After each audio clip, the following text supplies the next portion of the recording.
एक रोज मैं अपने घर की छत की सफाई कर रही थी कि मैंने अपनी गली में झांका तो मुझे नीचे एक खूबसूरत नौजवान नजर आया। वो हमारे घर के दरवाजे पर ही खड़ा था। मैं ये देखकर हैरान हो गई, ये कौन है? जब मैं नीचे आई तो मेरी अम्मी जान ने बताया कि हमारे मकान के पोर्शन में नए किराएदार आने वाले हैं। ये उन्हीं का लड़का है जो ये बताने आया था कि कल सुबह सामान आ जाएगा। बेटा तुम चलकर उधर की सफाई भी कर दो। अम्मी की ये बात सुनकर मुझे एक अनजानी सी खुशी महसूस हो रही थी। अगले दिन जब वो किराएदार ना आए तो मेरी बेचैनी और भी बढ़ने लगी। हता के दोपहर भी गुजर गई।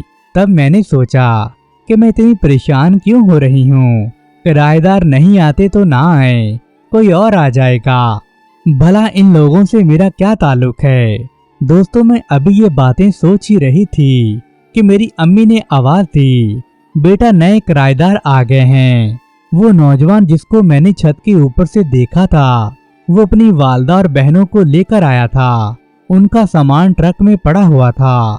ये लोग ट्रक आने तक हमारे घर में बैठे रहे। उस दौरान लड़कियों से मेरी खूब बातें हुई। पहले ही दिन मेरी उनसे बड़ी अच्छी दोस्ती भी हो गई। लड़के का नाम आजम था। उनकी वालदा बहुत अच्छी खातून थी। वो एक खुश अखलाक और मिलनसार औरत थी। यूं हमारे उनसे बड़े अच्छे ताल्लुकात इस्तवार हो गए। मैं कभी कभी उनके घर चली जाती और कभी उनकी बेटियां भी हमारे घर आ जाती थीं। उनको यहाँ आए हुए तकरीबन 3 माह गुजर चुके थे, लेकिन अभी तक मेरी आजम से कोई बात भी नहीं हुई थी। कभी कभार थोड़ा बहुत आमना सामना हो जाता था। वो देखने में बड़ा शरीफ नजर आता था। वो बिला जरूरत घर में ज्यादा नहीं ठहरता था। मेहमान खवातीन जब बैठी होती थीं, तब तो वो घर में आता ही नहीं था। दोस्तों वक्त गुजरते देर नहीं लगती।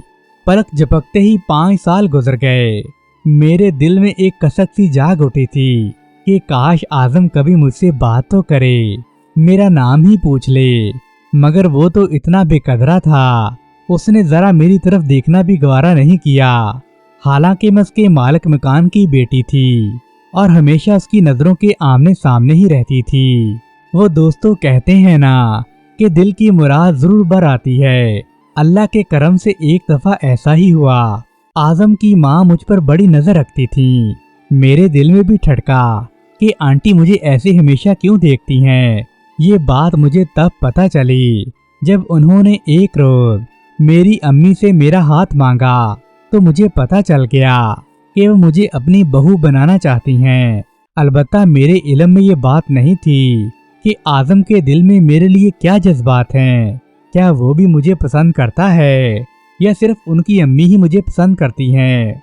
वो एक पढ़ा लिखा नौजवान था। वो कंप्यूटर कोर्सेज कर रहा था। मेरे वालिदैन ने थोड़े दिनों की सोच विचार के बाद इस रिश्ते को मंजूर कर लिया और हमारी बात भी पक्की हो गई। मैं उन दिनों बड़ी खुश रहा करती थी।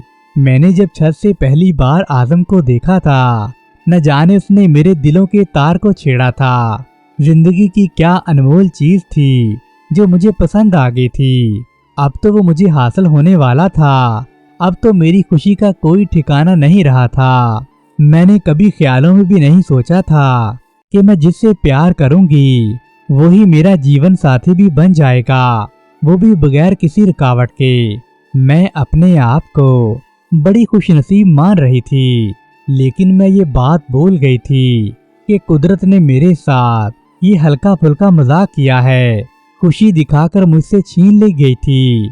मैंने इन 4 सालों में अपनी जिंदगी जिसके ख्याल में गुजारी है, मैं तो सिर्फ उससे यकतरफा मोहब्बत करती रही।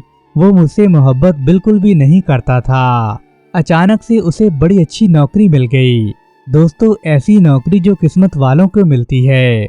आजम के वालिद ने एक प्लाट खरीद रखा था जो पहले कम आबादी वाली जगह पर वाक़या था। अब वहाँ बड़ी तेजी से लोगों ने और भी मकान बनाने शुरू कर दिए थे। अब तो उस प्लाट की कीमत 10 गुना बढ़ चुकी थी। उन्होंने इसको बेचकर हमारे बराबर वाला घर खरीद लिया जो बड़े अरसे से फारिग पड़ा हुआ था। अब इन लोगों ने हमारे किराए का मकान छोड़कर اپنے ساتھ والے خریدے ہوئے مکان میں منتقل ہو گئے۔ اعظم کی امی نے میری ماں سے کہا، بہن تمہاری بیٹی کتنی خوش قسمت ہے، میرے بیٹے کے نام سے منسوب ہوتے ہی اعظم کی تو اچھی نوکری بھی لگ گئی ہے، اور پھر اللہ تعالیٰ نے ہمیں اتنا خوبصورت گھر بھی دے دیا ہے۔ ہم نے تو کبھی خوابوں میں بھی نہیں سوچا تھا کہ ہم اپنا گھر بھی لے سکیں گے۔ یہ دور جہاں معمولی سی نوکری کے لیے افسروں کو رشوت دینا پڑتی ہے، میرا بیٹا خود بخود ہی بڑا افسر لگ گیا ہے۔ بے شک میری بہن، تیری بیٹی کی قسمت بہت اچھی ہے۔ دوستو، یہ باتیں سن کر میں دل ہی دل میں بڑی خوش ہوتی تھی، مگر میں یہ نہیں جانتی تھی کہ میری زندگی دکھوں سے بھری ہوئی ہے۔ یہ خوشی کے لمحات صرف چند دنوں کے ہیں۔ جب اعظم نوکری پیشہ ہوا تو اس کے خیالات ہی بدل گئے۔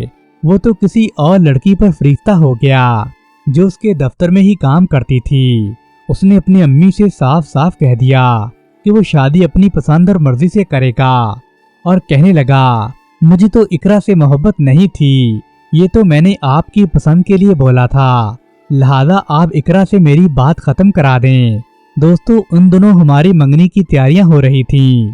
اس کی والدہ نے جب آ کر میری امی کو یہ بری خبر سنائی اور کہنے لگی، بہن تم بات ختم ہی سمجھو، میرا بیٹا منگنی سے انکار کر رہا ہے، ہم نے اسے بڑا سمجھایا ہے لیکن وہ ہماری بات ماننے کو تیار ہی نہیں۔ میری امی، اور جب میں نے یہ سنا تو ہمیں بڑا دکھ پہنچا۔ لڑکی کی ماں خاموشی اختیار کر لیتی ہے اور بیچاری کر بھی کیا سکتی ہے۔ اور میرے گھر والے کہنے لگے، شکر ہوا منگنی سے پہلے ہی سارے معاملات پتہ چل گئے، اگر منگنی کے بعد لڑکا انکار کر دیتا تو سارے خاندان والوں کے سامنے ہماری تو بدنامی ہو جاتی۔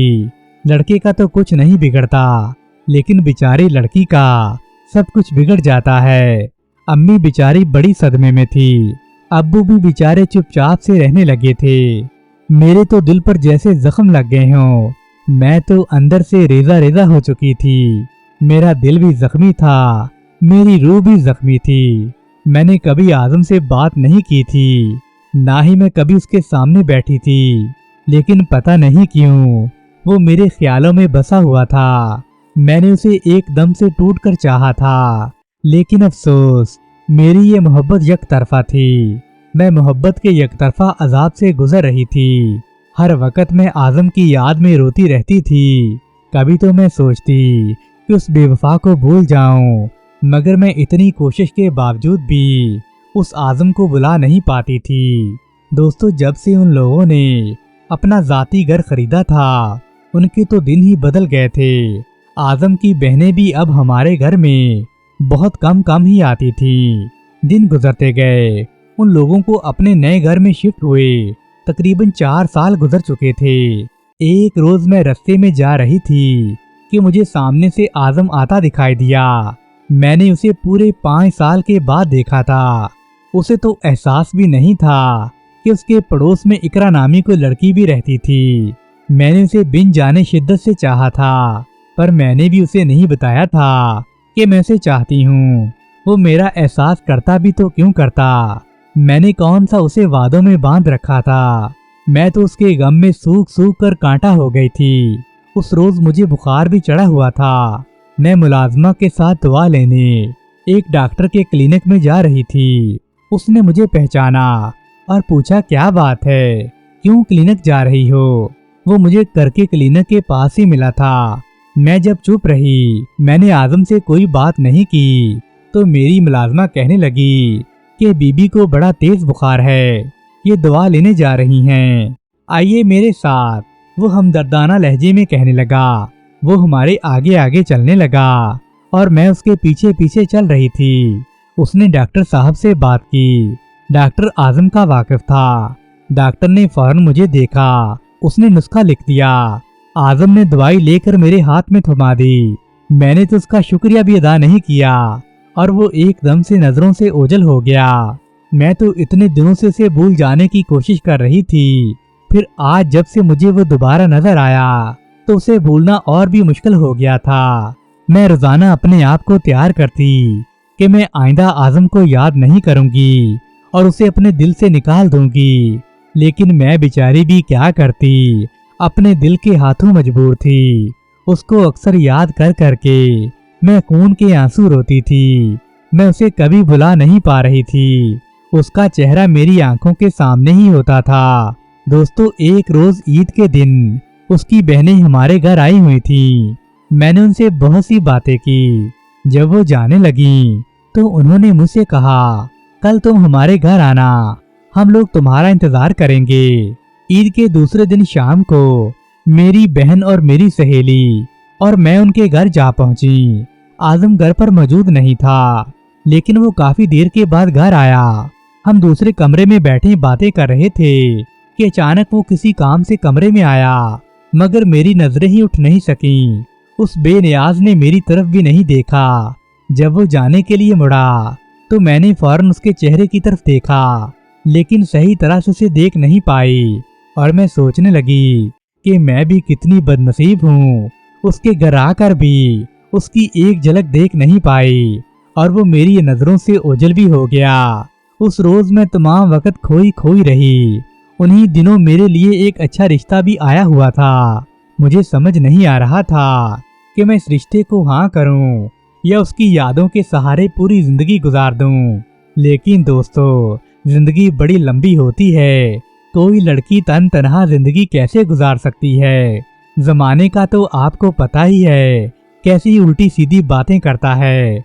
मैंने भी 6 साल उसके इंतजार में खो देने के बाद आखिर उस रिश्ते को कबूल कर लिया, मगर मेरा दिल अब भी उस बेवफा आजम की याद में तड़पता रहता था। मेरी भी क्या किस्मत थी जिसके लिए मैं इतने जहनी कुरब से गुजर रही थी। वो मिला भी तो तब मैं किसी और के नाम मंसूब हो चुकी थी। अब मेरी मंगनी होने वाली थी। मैं एक रोज बाजार में घूम रही थी ताकि अपनी मंगनी के लिए कुछ कपड़े ले सकूं। तभी मुझे पीछे से किसी ने आवाज दी तो मैं बस देखती रह गई। उसने कहा, इकरा, मुझे तुमसे एक बात करनी है, इधर तो आओ। वो मुझे एक तरफ ले गया। करीब ही एक छोटा सा रेस्टोरेंट था। उसने कहा, यहाँ चाय पीते हैं, तुमसे 2-4 बातें भी करना है। बहुत दिनों से सोच रहा था कि आखिर तुमसे कैसे बात करूं। आज मौका मिल ही गया है। मैं तो आगे से कुछ बोल ही नहीं पाई, जैसे किसी जादू ने मेरी जुबान गंग कर दी हो। हम दोनों रेस्टोरेंट के कोने में एक जगह बैठ गए। यहाँ पर बिल्कुल तन्हाई थी, आसपास लोग भी बिल्कुल कम थे। उसने कहा, इकरा, मुझे मेरी बहनों ने बताया है कि तुम तो शुरू दिनों से चुपके चुपके मुझसे मोहब्बत करती थी। मेरी माँ की भी यही ख्वाहिश थी कि मैं तुमसे शादी करूं, मगर मैं नादानी में आकर अपनी माँ की आरज़ू को ठुकरा दिया। मुझसे बहुत बड़ी गलती हो गई है। मैं किसी और लड़की को शरीके हयात बनाना चाहता था, लेकिन वो तो मुझसे मोहब्बत बिल्कुल नहीं करती थी। वो मेरी दौलत के पीछे थी। मैं तुमसे माफी मांगने आया हूँ। इकरा, क्या तुम मुझे माफ कर सकती हो? और जो कुछ हुआ है, क्या तुम उसे भूल सकती हो? तुम जैसी अच्छी लड़की को ठुकरा कर अब मैं बहुत पछताता हूँ। मैं सोच रहा हूँ कल अम्मी को तुम्हारे घर दोबारा रिश्ते के लिए भेजूं। तुम्हारे वालिदैन से माजरत करेंगी कि तुम इनकार मत करना, मुझे मेरी भूल की सजा मत देना। दोस्तों, वो बोले जा रहा था और मैं सुनती जा रही थी। ऐसी बातों को सुनने के लिए मेरे कान तरस चुके थे। लेकिन अब जब उसने ये बातें की थी तब मेरी मंगनी होने वाली थी, लेकिन मैं उसे कुछ नहीं कह सकी। मैं तो उसकी मोहब्बत में इतनी पागल थी। अब जब उसने मुझे अपने मुंह से ये सारी बातें बताई तो मैं बिल्कुल चुप हो गई। मैं तो उसे ये भी नहीं बता सकी कि आने वाले एतवार को मेरी मंगनी होने वाली है, और वो भी एक ऐसे आदमी से जिसे मैंने आज तक नहीं देखा। मेरी खामोशी को उसने यही जाना कि मैंने उसे माफ कर दिया है और उसकी मन्नत समाजित कबूल कर ली है। मेरी आंखों में चमकते आंसू बिल्कुल खुशी के आंसू थे। जब उसकी अम्मी अगले रोज आई और दोबारा रिश्ते की बात की तो मेरी अम्मी तो गुस्से में आ गई। उन्होंने कहा, बहन, ये कोई गुड्डे गुड्डी का खेल नहीं है कि आज तुमने हाँ कर दी और कल फिर को ना कर दी और दोबारा ताल्लुक जोड़ने बैठ गई। ये शादी का मामला है। हम एक शरीफ घराने के लोग हैं। हम इस तरह की हरकतें बिल्कुल नहीं करते। बहन, तुम्हारे बेटे ने जब हमारी बेटी को लेने से इनकार किया था तब हमें बड़ी तकलीफ पहुंची थी। हम बड़े करब से गुजरे थे। अब तो हमने अपनी बेटी का रिश्ता एक अच्छी जगह तय कर दिया है और आने वाले एतवार को हमारी बेटी की मंगनी भी है। आंटी को ऐसे जवाब की तवक्को बिल्कुल नहीं थी। वो बेचारी बड़ी उम्मीद लेकर आई थी और वो ऐसे ही मुंह लटकाकर चली गईं और मेरी मंगनी अली के साथ हो गई। 1 माह के बाद हमारी शादी भी हो गई। अली एक अच्छे घराने का लड़का था। मैं तो मुंह पर ताला लगाकर ही पैदा हुई थी। मैं रुखसती के वक्त इतना रोई जैसे कोई अपने प्यारे के मर जाने पर रोता है। अली एक अच्छा इंसान था। उसने मुझे कभी दुख नहीं दिया था, लेकिन मैं तो अभी भी दिल से आज़म को चाहती थी। जब से मैंने उसे देखा था, उसने मेरे दिल में घर कर लिया था, लेकिन उसने आने में बहुत देर कर दी थी। अली मुझे बहुत खुश रखता था, लेकिन न जाने क्यों अभी भी आज़म मेरे दिल में गूंजता रहता था। आहिस्ता आहिस्ता मैंने भी आज़म को बुलाना शुरू कर दिया। अली और उसके घर वाले बहुत अच्छे थे। हर बात में और हर काम में मेरा बड़ा ख्याल रखते थे। जब कभी भी मैं मैके जाती थी तो मेरी नजरें इधर उधर जाती थीं कि काश मुझे आज़म नजर ना आए, और मैं अपनी गाड़ी से उतरकर सीधा अम्मी के घर में दाखिल हो जाती थी। इस तरह दोस्तों आहिस्ता आहिस्ता वक्त गुजरता गया। अली की मोहब्बत ने मेरे दिल से आज़म को पूरी तरह से बुला दिया। अब मैं भी उस बेवफा को भूल चुकी थी। अब मैंने अपनी जिंदगी के साथ समझौता कर लिया था। अब मैं अली से बहुत प्यार करती थी। और कुछ साल के बाद अल्लाह ताला ने हमें एक चांद से बेटे से नवाजा। हमारा घर तो खुशियों से भर गया। अब आज मेरे 3 बेटे हैं। सब बिल्कुल जवान हैं। सबकी मैंने शादियां कर दी हैं। अब मेरे हस्बैंड भी इस दुनिया में नहीं रहे।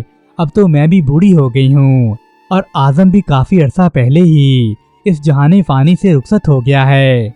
अब मैं अपनी जिंदगी के बचे कुछ दिन गुजार रही हूँ। प्यारे दोस्तों, मैं आपसे यही गुजारिश करूंगी, अगर आपको कोई अच्छा लड़का मिल जाए तो आप उससे शादी कर लें। ये ना हो कि आप किसी बेवफा के पीछे अपनी सारी जिंदगी बर्बाद करते रहें। अगर आपको ये कहानी पसंद आई है तो वीडियो को लाइक करें और अपने दोस्तों के साथ शेयर करें। शुक्रिया।